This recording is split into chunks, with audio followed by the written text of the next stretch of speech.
हाय,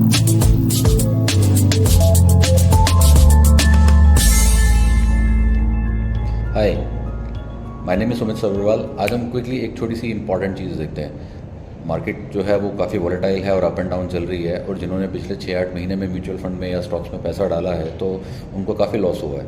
अब जिन लोगों ने लॉस बुक कर लिया है, बुक करने का मतलब ये है कि आपने पैसा डाला म्यूचुअल फंड में, मार्केट डाउन गई और आपने जो है उसे एग्ज़िट कर लिया।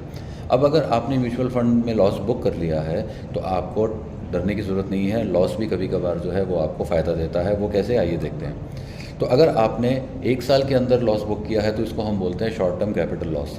अभी जो शॉर्ट टर्म कैपिटल लॉस है इसको आप एडजस्ट कर सकते हो अगले 8 सालों तक अपने शॉर्ट टर्म या लॉन्ग टर्म कैपिटल गेन से।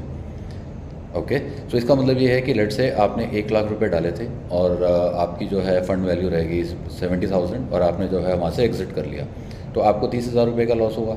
अब ये 30,000 रुपये का जो शॉर्ट टर्म कैपिटल लॉस है, लेट से अगले साल जो है आपको 70,000 रुपये का प्रॉफिट होता है। अब वो 17,000 का जो प्रॉफिट है उसमें ये लॉस एडजस्ट हो जाएगा, तो आपको जो है वो टैक्स जो है वो रिमेनिंग पे देना पड़ेगा। तो इसलिए टेंशन लेने की ज़रूरत नहीं है। बट हाँ, कुछ बातें जो है वो आपको ध्यान में रखनी है। एक कि आपको अपनी रिटर्न टाइम पे फाइल करनी है, यानी कि नॉर्मली पर्सनल आईटीआर की रिटर्न की जो डेट होती है वो 31 जुलाई होती है, तो आपको 31 जुलाई से पहले रिटर्न फाइल करनी है। और दूसरा जो है उसके अंदर आपको लॉस जो है वो दिखाना है सही कॉलम्स के अंदर। तो अगर आप ये करते हैं तो आप अपने लॉस को अगले 8 साल तक STCG या LTCG के अगेंस्ट एडजस्ट कर सकते हैं। Thank you.